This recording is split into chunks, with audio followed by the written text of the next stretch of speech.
Welcome to Immigration Quicktake. This is Jessica Eyes with the American Immigration Lawyers Association.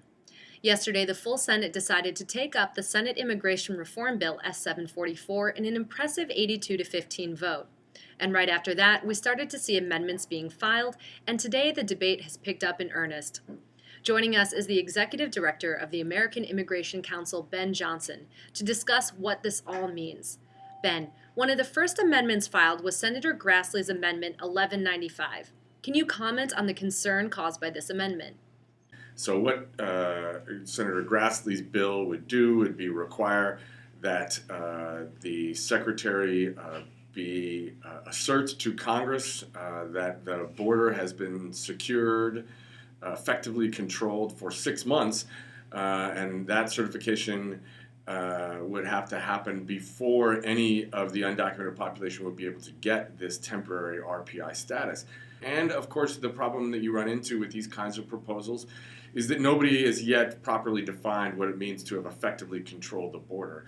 So it really is an unknowable metric that I think is really designed more to stand in the way of reform than it is to achieve real border security. So, how fast do you expect the process to move on the Senate floor? What will be happening later this week that we should be keeping an eye on? The anticipation is, or the expectation is, that this is going to be a 3-week long struggle, that the Senate is going to be debating this issue, considering amendments right up until the middle of the AILA conference at the end of June, and try to schedule a final vote on this just around the beginning of July. So this is going to be a long battle over the next 3 weeks, where we're going to see lots of amendments, we're going to see lots of rhetoric, we're going to see lots of, I hope, really good rhetoric, but we're certainly going to see a lot of the same kind of bad rhetoric that we've seen over and over again around this issue. Rumors are circulating regarding the possibility of the House Gang of Seven releasing its own bipartisan immigration reform bill soon. What can we expect from them or other members of the House? So I think the truth is we don't know what the House is going to do, and I think the truth is the House doesn't know what it's going to do. It's been a real roller coaster ride trying to predict what process they will start, when they will start it, whether they will have a bipartisan bill or whether they won't have a bipartisan bill. And I think far more important than figuring out when they're going to do something and how they're going to do something is creating the political space for them to do something. I think all indications are that the House leadership wants to find a way to get to yes.